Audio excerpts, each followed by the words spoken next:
શ્રી બકુલ મંજુલાલ દવેનો જન્મ 22 નવેમ્બર 1956માં વિસનગર મુકામ. બકુલ દવેની 70 ટૂંકી વાર્તાઓને ગુજરાતી ભાષાના જુદા જુદા અગ્રીમ સામાયિકોમાં પ્રગટ થતી રહી છે.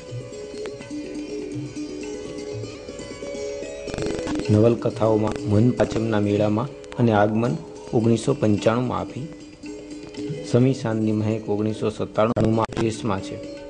તેમને વાર્તા સંગ્રહ 1986માં આપ્યો પુનઃ સંધાન.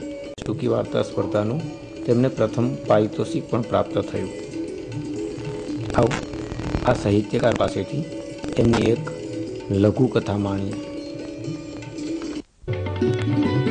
બે આંખો.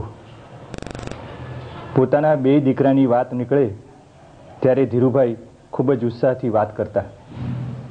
મારા બે દીકરા સંદીપ અને વિવેક મારી બે આંખો જેવા છે, ધીરુભાઈ મને કહેતા. પત્નીના અકાળ મૃત્યુ પછી પોતાના બંને પુત્રોને ધીરુભાઈ જતન છેરીને મોટા કર્યા, સારું ભણાવ્યા. એ બંનેને એમણે ક્યાંય કશું ઓછું ન આવવા દીધું. વિવેક ડૉક્ટર થયો ને સંજીવ એન્જિનિયર. બંનેને ધીરુભાઈએ પરણાવ્યા ત્યારે એમની અંગત મૂડી જેવી પીએફની રકમ પણ વપરાઈ ગઈ. થોડા સમય પછી એક દિવસ ધીરુભાઈ લાકડીના ટેકે માંડ માંડ ચાલતા મારી પાસે આવ્યા.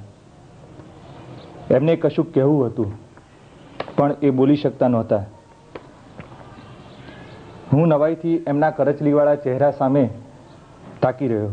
શું કહેવું હશે એમને? શું વાત છે ધીરુભાઈ?